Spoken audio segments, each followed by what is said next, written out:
الحمد لله رب العالمين والعاقبة للمتقين والصلاة والسلام على سيد الأنبياء والمرسلين وعلى آله الطيبين وأصحابه المكرمين وأزواجه الطاهرات أمهات المؤمنين وعلينا معهم إلى يوم الدين. أما بعد فأعوذ بالله من الشيطان الرجيم. بسم الله الرحمن الرحيم. شهر رمضان الذي أنزل فيه القرآن هدى للناس وبينات من الفرقان. صدق الله المولانا العظيم وصدق رسوله النبي الأمين الكريم ونحن على ذلك ما قال من الشاهدين والشاكرين والحمد لله رب العالمین.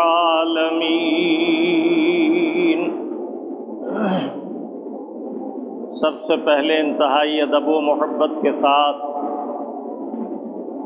تاجدار مدینہ سرور قلب و سینہ احمد مجتبیٰ روحی فدا محمد رسول اللہ صلی اللہ تعالی علیہ وسلم کے دربار پرانوار میں درود پاک کی نظر محبت پیش کیجیے اور پڑھیے اللہم صلی علی سیدنا و شفیعنا و نبینا و مولانا محمد وعلی آل سیدنا و مولانا محمد کما تحب و ترضى بأن تصلی علیک صلاۃ و سلاما علیک یا سیدی یا رسول اللہ وعلی آلک و اصحابک یا حبیب اللہ.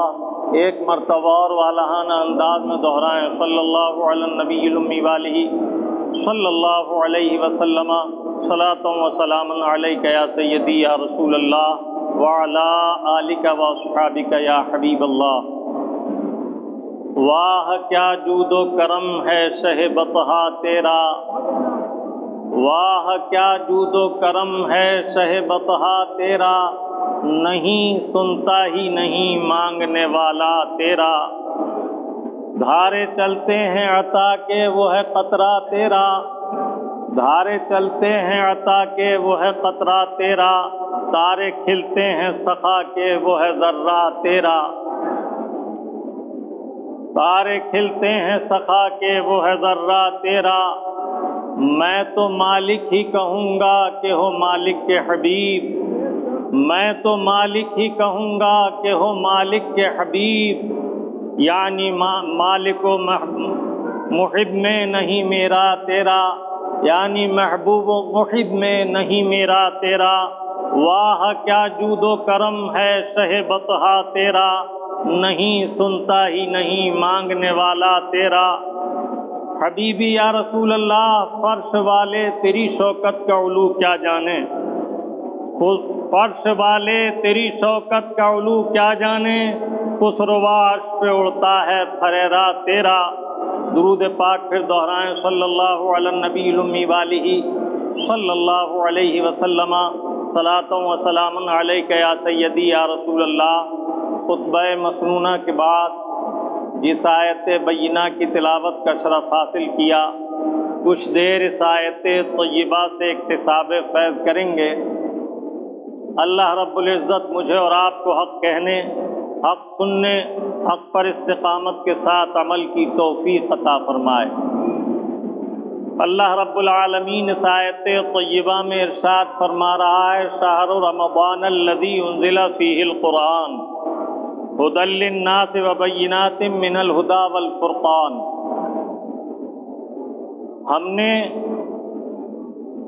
رمضان وہ مبارک مہینہ ہے جس میں ہم نے قرآن کریم کو نازل فرمایا، اور قرآن کریم کیسی مبارک اور مقدس کتاب ہے، ھدی للناس، اس میں ہم نے لوگوں کے لیے ہدایت رکھی ہے، وبینات من الہدی والفرقان، اور ہم نے اس میں واضح پہچان، ہدایت اور گمراہی کی لوگوں کے لیے، حق و باطل کا واضح فرق اس میں بیان فرمایا ہے۔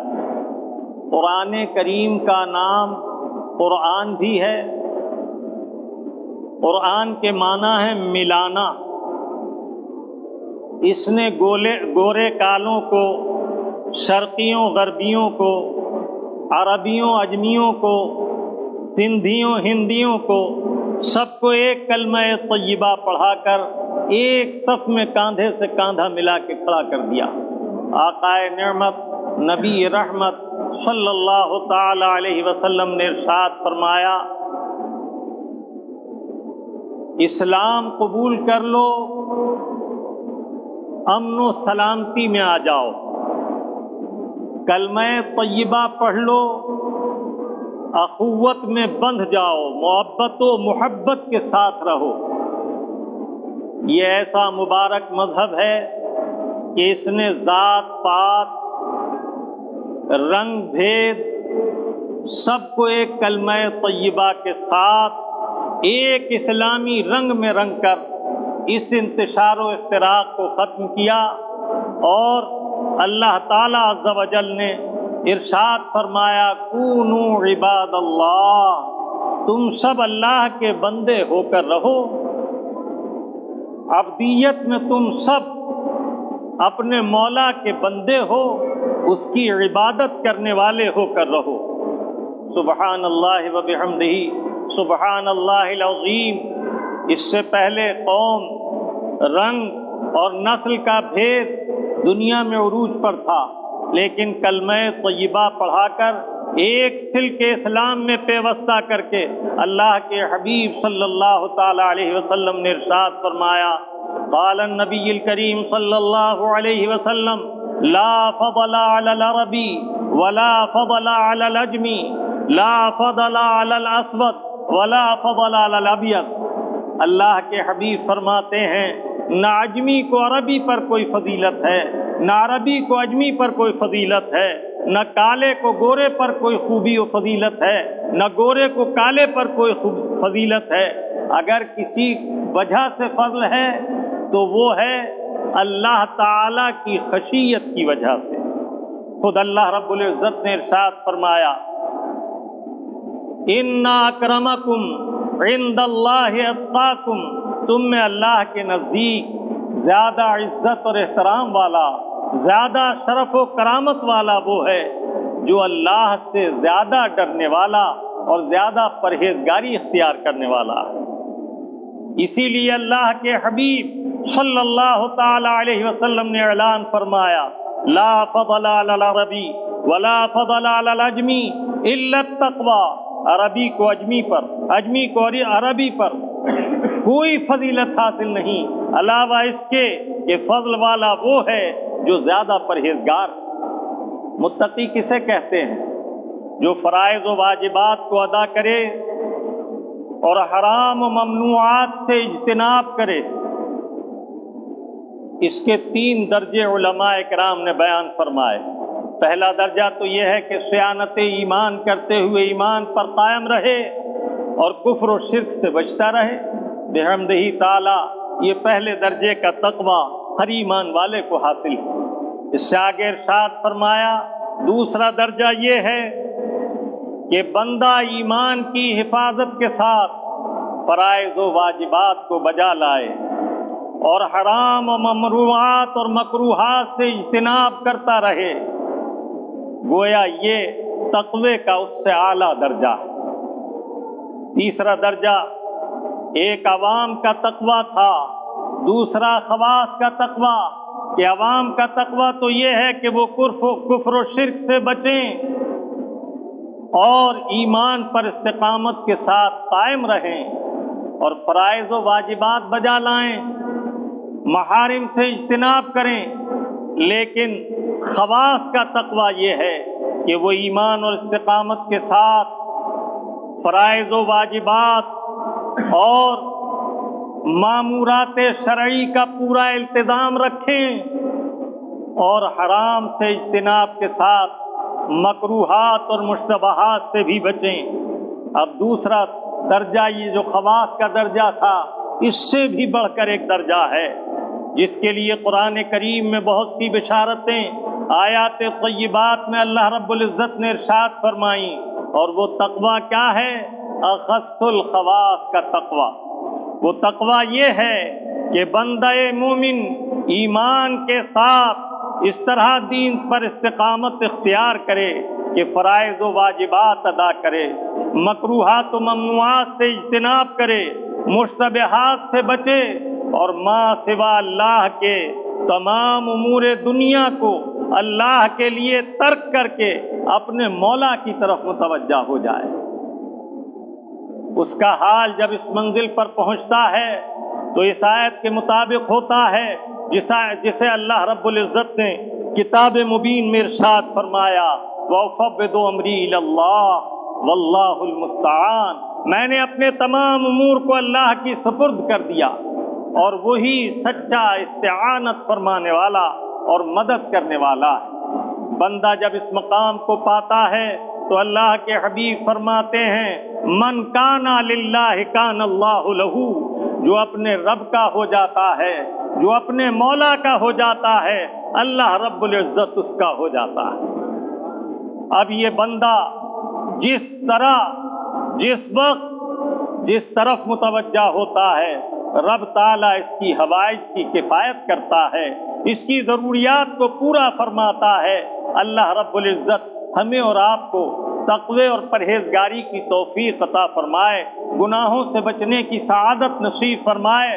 تو میں عرض کر رہا تھا کہ اسلام وہ مبارک و مہذب مذہب ہے کہ جسے اختیار کرنے کے بعد بندہ مومن اللہ تعالیٰ کا تقرب خاص حاصل کرتا ہے، اور اس کے درمیان دنیاوی اونچ نیچ، بڑائی چھوٹائی کوئی باقی نہیں رہتی، بلکہ حال یہ ہوتا ہے ایک ہی صف میں کھڑے ہو گئے محمود و ایاز، نہ کوئی بندہ رہا اور نہ کوئی بندہ نواز۔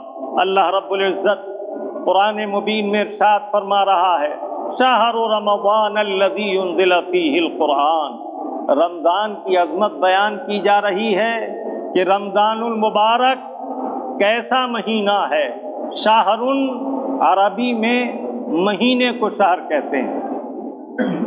آپ حضرات شہر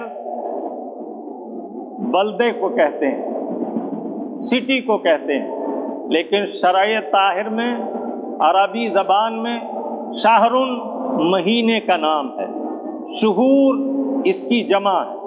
شہر رمضان الذی انزل فیہ القرآن، اللہ تعالیٰ رمضان المبارک کا تعارف کراتے ہوئے ارشاد فرماتا، رمضان المبارک وہ عظمت والا مہینہ ہے جس میں ہم نے قرآن کریم جیسی محتم بالشان دولت تمہیں عطا کی، اس میں ہم نے قرآن کا نزول فرمایا۔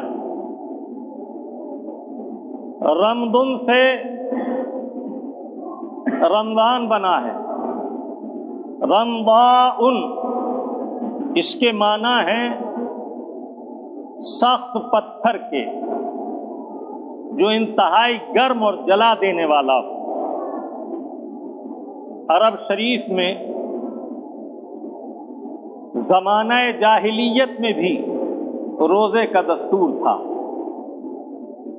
تمام امتوں پر اللہ تعالیٰ عز و جل نے کسی نہ کسی صورت میں، مختلف انداز میں، معدد انداز میں، علیحدہ علیحدہ تعداد میں روزوں کی فرضیت رکھی، اور اس کو ذکر قرآن کریم میں یوں ارشاد فرمایا، یا ایھا الذین آمنوا کتب علیکم الصیام کما کتب علی الذین من قبلکم لعلکم تتقون، اے ایمان والو، ہم نے تم پر روزے فرض کیے جس طرح تم سے پہلی امتوں پر بھی ہم نے روزے فرض کیے تھے، لعلکم تتقون، تاکہ تم پرہیزگار بنو، تاکہ تم متقی ہو جاؤ، تاکہ تم اللہ سے ڈرنے والے ہو جاؤ، تاکہ تم نیکیوں کی طرف متوجہ اور گناہوں سے بچنے والے ہو جاؤ، لعلکم تتقون۔ اللہ کے حبیب صلی اللہ تعالی علیہ وسلم نے فرمایا کیونکہ رمضان ان سے بنا ہے، اور اس کی وجہ یہ ہے کہ زمانہ قدیم میں جب لوگوں پر روزے کا زمانہ آتا تو سخت گرمی اور شدت کا زمانہ ہوتا تھا۔ ایسی سخت گرمی عرب شریف میں ہوتی ہے کہ آدمی کے اوسان خطا ہو جاتے ہیں، سر سے بہنے والا پسینہ جوتوں میں جمع ہو جاتا ہے۔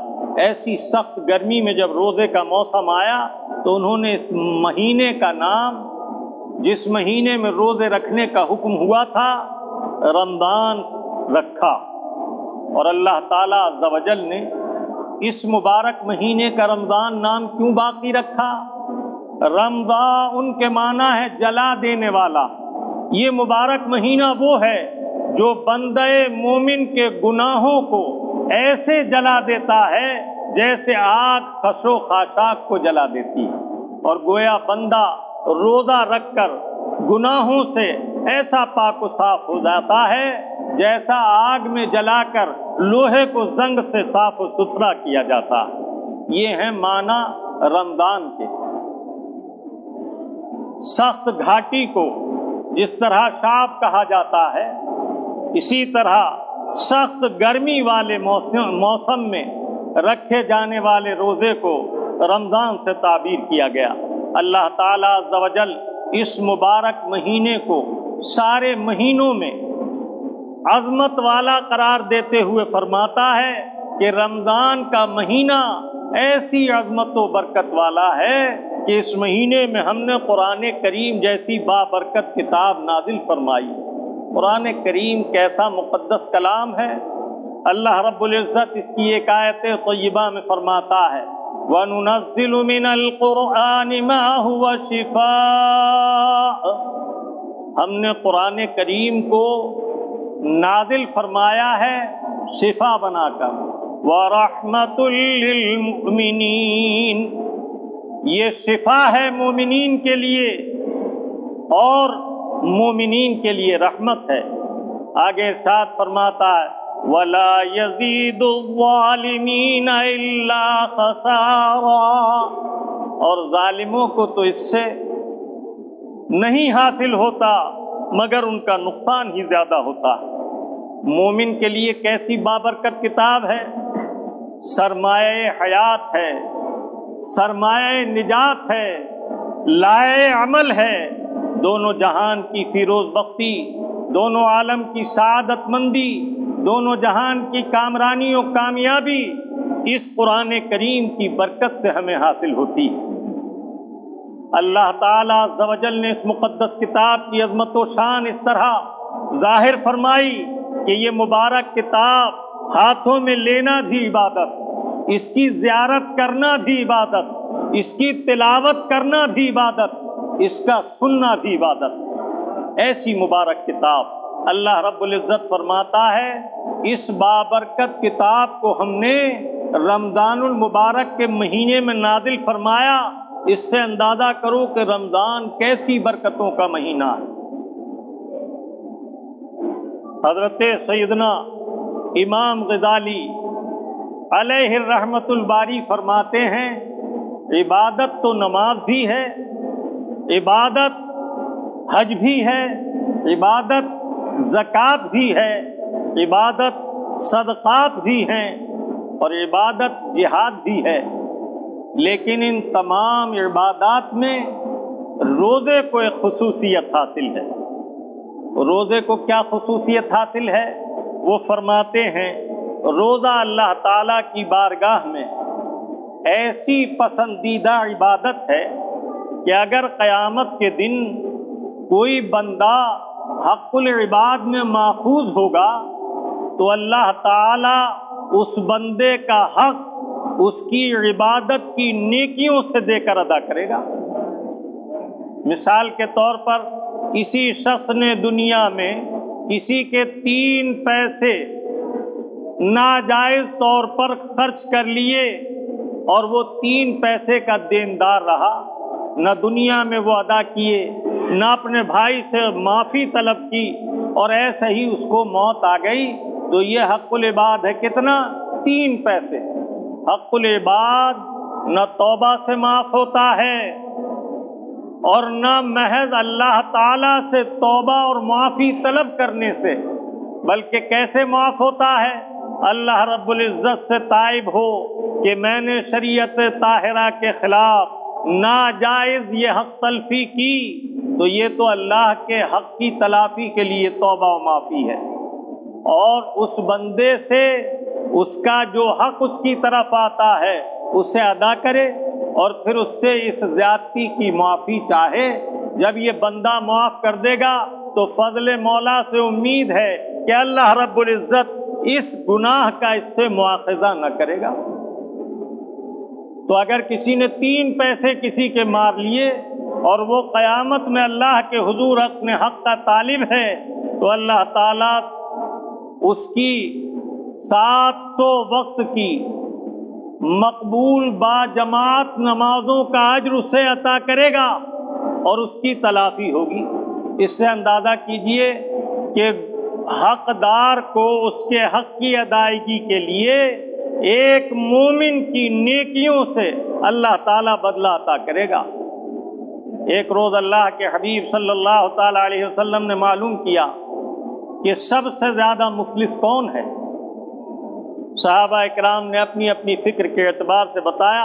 اللہ کے حبیب نے فرمایا نہیں، بلکہ وہ جو رب کے حضور سب سے زیادہ نیکیاں لے کر آئے، لیکن حقداروں کے حق کے مطالبات جب سامنے آئیں تو اس کی نیکیاں مطالبے میں دے دی جائیں اور اس وقت اس کے پاس کچھ نہ بچے، اس سے زیادہ مفلس کوئی نہیں۔ یہ حق العباد کا معاملہ ہے، تو اللہ تعالیٰ نیکیاں اس طرح عطا کرے گا۔ تو روزے کی فضیلت میں وارد ہوا کہ اللہ تعالیٰ حقدار کو بندہ مومن کی نیکیوں سے نیکیاں دے کر راضی کرے گا، لیکن روزہ ایسی نیکی ہے کہ اللہ تعالیٰ روزے کی نیکی کسی حقدار کو اس کے حق کے عوض ادا نہ کرے گا، بلکہ اپنے فضل سے انعام فرما کر اس کی خطا کی معافی کا ذریعہ بنا دے گا۔ یہ ہے روزے کی خصوصی آفادیت جو کسی نیکی کو حاصل نہیں۔ اللہ کے پیارے حبیب صلی اللہ تعالی علیہ وسلم نے جیسے یہ شعبان المعظم کا آخری عشرہ ہے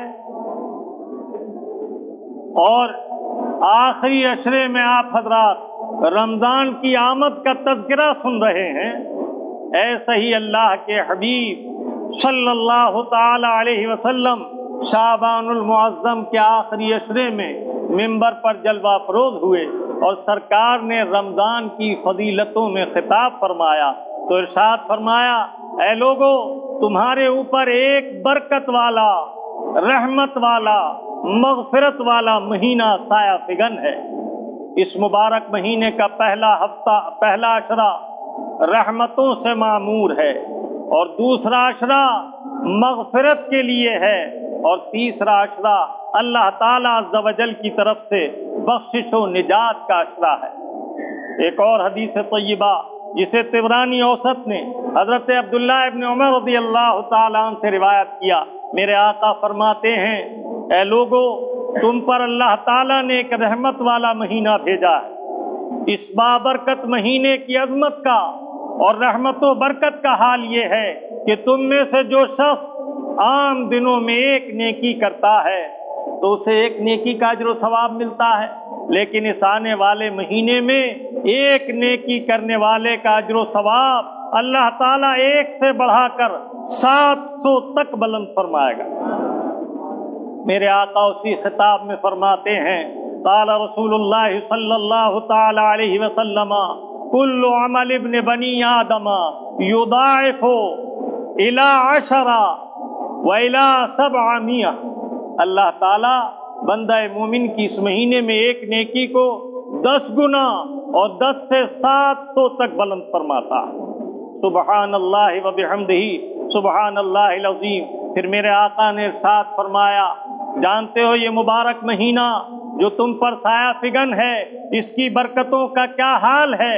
تو فرماتے ہیں عام دنوں میں تم میں سے کوئی شخص اگر فرض ادا کرتا ہے تو فرض کا ثواب پاتا ہے، اور نفل ادا کرتا ہے تو نفل کا ثواب پاتا ہے، اور اللہ تعالیٰ تمہاری ایک نیکی کو 10 گنا تک بلند فرماتا ہے۔ اور تمہارے رب عز و جل کا ارشاد کرم ہے من جاء بالحسنتی فلہ عشر امثالہا، جو ہمارے پاس نیکی لاتا ہے ہم اسے 1 سے 10 گنا تک بڑھا کر نیکی عطا کرتے ہیں۔ یعنی ایک نیک کام کر لیا تو اللہ تعالیٰ 10 نیکیاں عطا فرماتا۔ فرمایا عام دنوں میں تم نیکی کرتے ہو تو 1 سے 10 گنا اجر عطا ہوتا ہے، فرض ادا کرتے ہو فرض کا ثواب پاتے ہو، لیکن یہ مبارک مہینہ وہ ہے کہ اس مہینے میں نفل ادا کرو تو اللہ تعالیٰ فرضوں کا ثواب عطا فرماتا ہے، اور اگر فرض ادا کرو تو 700 فرائض کا ثواب عطا فرماتا ہے۔ پھر اسی طرح اللہ کے حبیب نے ارشاد فرمایا تم میں سے جو شخص رمضان المبارک کا مہینہ پائے اور ممکن ہو کہ وہ حرم پاک میں حاضر ہو اور حرم شریف میں روزہ رکھے، حرم پاک کا روزہ رکھنے والا 1 روزہ رکھ کر 1,00,000 روزوں کا اجر و ثواب پائے گا۔ 1 مہینے کے روزے رکھے تو گویا 1,00,000 مہینوں کے روزے رکھے۔ یہ اجر و ثواب ہے اس بابرکت مہینے کا۔ میرے آقا صلی اللہ تعالی علیہ وسلم نے ایک حدیث مبارک میں ارشاد فرمایا جسے حضرت سیدنا انس بن مالک رضی اللہ تعالیٰ عنہ روایت کرتے ہیں، اور یہ حدیث طیبہ مسلم نے روایت کی۔ میرے آقا فرماتے ہیں اے لوگو نیکی 7 قسم کی ہے۔ کتنے قسم کی؟ 7 قسم کی۔ پھر سرکار ارشاد فرماتے ہیں 2 تو وہ ہیں جو واجب کرنے والی ہیں، پھر فرمایا 2 وہ ہیں جو لازم کرنے والی ہیں، 2 اور 2 4 ہوں۔ پھر ارشاد فرمایا 2 وہ ہیں جن کا اجر برابر ہے، کتنی ہوئی؟ یہ 2 ایک قسم میں شمار ہوں گی۔ پھر فرمایا 1 وہ ہے جس کا اجر 10 گنا ہے۔ پھر ارشاد فرمایا 1 وہ ہے جس کا اجر 700 درجے ہے۔ پھر فرمایا 1 نیکی وہ ہے جس کا اجر اللہ جانتا ہے کہ کس قدر اجر و ثواب۔ پھر میرے آقا نے اس کی توضیح فرمائی، ارشاد فرمایا 2 وہ جو واجب کرنے والی ہیں، فرمایا جس نے ایمان حاصل کیا اور گواہی دی اشہد ان لا الہ الا اللہ واشہد ان محمد رسول اللہ، میں گواہی دیتا ہوں کہ اللہ ایک ہے، میں گواہی دیتا ہوں کہ محمد رسول اللہ اللہ کے سچے رسول ہیں، تو اس نے کلمہ پڑھ کر اپنے ایمان کا اعلان کر دیا تو یہ ایمان اس کے لیے جنت کو لازم کرنے والا ہے۔ کیا؟ جنت کو لازم کرنے والا، واجب کرنے والا۔ پھر فرمایا 1 وہ ہے، 2 وہ ہیں جو لازم کرنے والی ہیں، ان میں سے 1 جنت کا لزوم ایمان پر، اور دوسری کفر و شرک کہ یہ جہنم کو لازم کرنے والی۔ 2 وہ ہیں جن سے وجوب ثابت ہوتا ہے، تو یہ 2 وجوب والی، 1 ایمان سے جنت کا لزوم و وجوب، اور 1 کفر اور شرک جس کی وجہ سے جہنم کا وجوب و لزوم ثابت ہوتا ہے۔ پھر فرمایا 2 وہ ہیں جن کا اجر برابر ہے۔ کسی شخص نے 1 گناہ کیا تو اس کے لیے 1 گناہ لکھا جائے گا۔ آپ کا پیارا رب عز و جل فرماتا ہے جزاء سیئۃ سیئہ، برائی کا بدلہ برائی ہے، 1 گناہ کرنے والے کو 1 گناہ ملے گا۔ اور 1 وہ ہے دوسری کہ جس کا بدلہ برابر ہے، کسی بندہ مومن نے نیکی کا ارادہ کر لیا لیکن ارادہ اور نیت کے باوجود وہ نیکی کر نہ سکا۔ مثال کے طور پر آپ گھر سے چلے، نیت کر لی راستے میں کوئی ایذا دینے والی چیز مجھے پڑی ملے گی تو اسے راستے سے ہٹا دوں گا، اور آپ گھر سے مسجد تک آئے مگر کوئی چیز ایذا رسانی کی راستے میں نہ ملی، تو آپ نے نیت نیکی کی کر لی تھی لیکن وہ نیک عمل آپ کر نہیں پائے۔ اب اس نیکی کا اجر و ثواب جو نیک نیت کی تھی اللہ تعالیٰ عطا فرمائے گا۔ یہ اس کے کرم کی بات ہے کہ ہم نے ارادہ خیر کر لیا، عمل درآمد نہ ہو سکا، لیکن اللہ تعالیٰ عز و جل اس کا اجر و ثواب عطا فرمائے گا۔ کیوں؟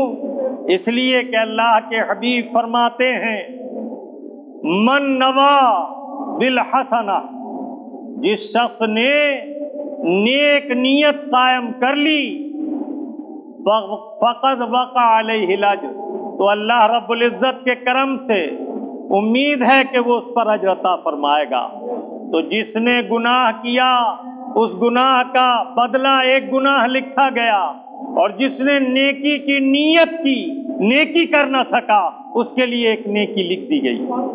ایک اور حدیث طیبہ میں میرے آقا فرماتے ہیں نیت المؤمن خیر من عملہ، مومن کی نیت اس کے عمل سے بھی اچھی ہوتی ہے۔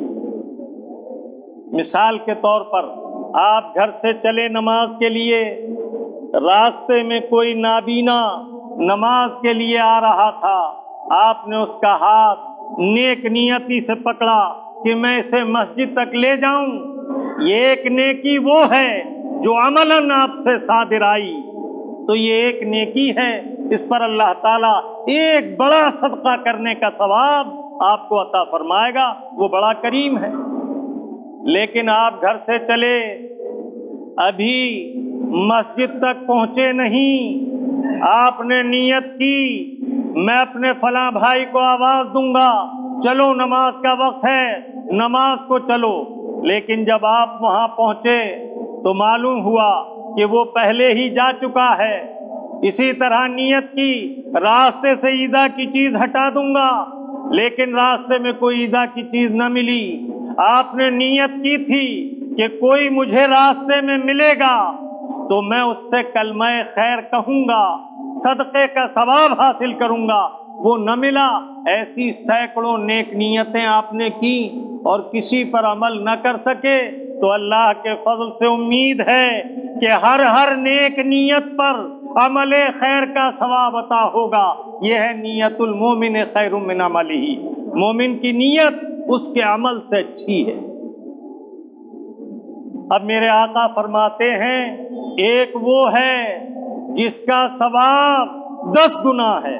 وہ کیا ہے؟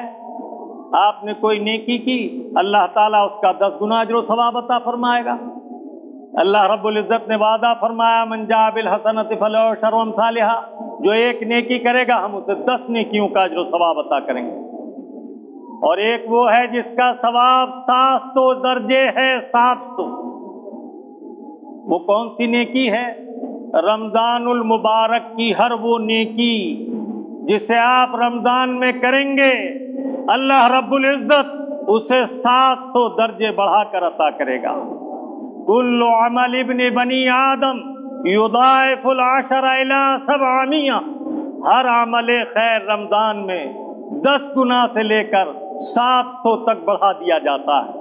اب ایک نیکی وہ بچی، 7ویں نیکی، جسے میرے آقا نے فرمایا اس کا ثواب کس قدر ہے، وہ اللہ جانتا ہے کہ کتنا ثواب عطا کرے گا۔ وہ کون سی نیکی ہے؟ تو میرے آقا فرماتے ہیں اللہ تعالیٰ عز و جل نے ارشاد فرمایا، اور جو اللہ کا ارشاد میرے آقا حدیث طیبہ میں بیان کریں وہ حدیث قدسی ہے۔ اللہ تعالیٰ عز و جل نے کیا ارشاد فرمایا؟ الصوم لی وانا اجزی بہی، روزہ میرے لیے ہے اور اس کا اجر و ثواب میں خود اپنے بندے کو عطا کروں گا۔ تو اللہ تعالیٰ عز و جل کے حبیب نے روزے کا ثواب بیان نہیں فرمایا کہ کتنا ثواب چاہیے۔ ایک صحابی بارگاہ رسالت میں حاضر آتے ہیں، عرض کرتے ہیں یا رسول اللہ کوئی ایسا عمل خیر مجھے بتا دیں جس کا اجر و ثواب ساری نیکیوں سے بڑھ کر ہو۔ میرے آقا فرماتے ہیں الزم الصوم، روزہ رکھنے کو اپنے اوپر لازم کر لو، کثرت سے نفل روزے رکھا کرو، اس کا ثواب کوئی شمار نہیں کر سکتا۔ اس سے اندازہ ہوا کہ روزہ کتنی بڑی عظیم نعمت ہے۔ اللہ رب العزت رمضان المبارک کے روزے ہم پر فرض کرتے ہوئے فرماتا ہے، اے ایمان والو، ہم نے تم پر روزے فرض کیے، کما کتب علی الذین من قبلکم، جس طرح تم سے پہلی امتوں پر فرض کیے تھے، لعلکم تتقون، تاکہ تم پرہیزگار بنو۔ روزے کی فرضیت کا راز، اس کی حکمت ہے اپنے مولا کی خشیت کو دل میں جگہ دینا اور تقوی و پرہیزگاری کو اختیار کرنا۔ اللہ کے حبیب صلی اللہ تعالی علیہ وسلم نے اس ماہ مبارک کو ماہ رحمت اور ماہ برکت اور ماہ مغفرت سے تعلیم فرمایا، اور ایک حدیث طیبہ میں فرمایا کہ اس مہینے میں ایک رات ایسی رات ہے جس کی ایک رات کی عبادت 1000 مہینوں سے افضل ہے۔ عرض کیا یا رسول اللہ وہ کون سی رات ہے؟ فرمایا وہ شب قدر ہے جس میں اللہ تعالیٰ نے لوح محفوظ سے بیت العزت کی طرف قرآن کریم کو مکمل نازل فرمایا، اس کے بعد بیت العزت سے قرآن کریم آیتن آیتن نجمن نجمن 23 سال میں اللہ کے حبیب پر نازل کیا گیا۔ یا یہ معنی ہے کہ قلب مصطفیٰ پر لوح محفوظ سے اتارا اور پھر وحی کے ذریعے آیتن آیتن پیارے محبوب کو اس کی تکمیل کرائی گئی۔ اللہ کے حبیب صلی اللہ تعالی علیہ وسلم نے فرمایا کہ رمضان المبارک کی پہلی تاریخ جس میں چاند دیکھتا ہے، اللہ تعالیٰ اپنے مومن بندوں کی طرف نظر رحمت فرماتا ہے۔ میرے آقا فرماتے ہیں اس نظر رحمت کی عظمت یہ ہے کہ جس پر وہ رحمت کی نظر ڈالتا ہے اسے جہنم میں داخل نہ فرمائے۔ چاہیے کہ رمضان کی چاند دیکھنے سے پہلے ہی عام لوگ بھی نہا دھو کر پاکی کے ساتھ کپڑے پہن کر رمضان کے استقبال کا اہتمام چاند دیکھ کر کریں اور اپنے مولا کی طرف رجوع لائیں۔ اللہ کا منادی اللہ کے حکم سے ندا کرتا ہے، رمضان کا چاند دیکھتے ہی اے خیر کے طلبگار، خیر کی طرف شاغل ہو جا اور اپنے رب کی رحمتوں سے حصہ پا، اور اے شر کے کرنے والے، گناہ کے کرنے والے، اس سے باز آ اور اپنے رب کی مغفرت کا طلبگار ہو جا۔ رمضان ایسا برکت والا مہینہ ہے کہ کعبہ معظمہ اپنے قریب بلا کر دیتا ہے۔ جو کعبے کا جا کر طواف کرے یا تو معتمر ہوتا ہے عمرہ کرنے والا یا حاجی ہوتا ہے حج کرنے والا، کعبہ بلا کر قریب جانے سے دیتا ہے۔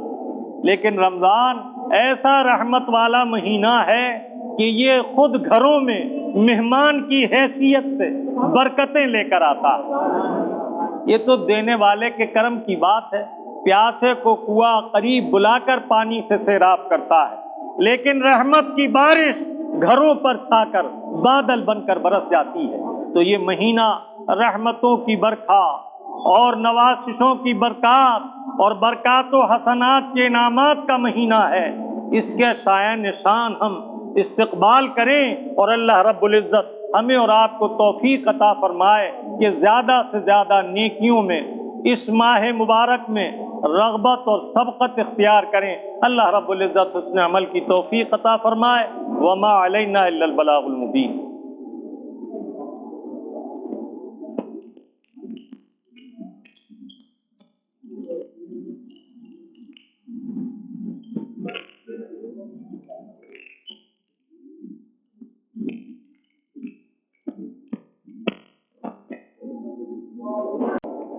الحمدللہ۔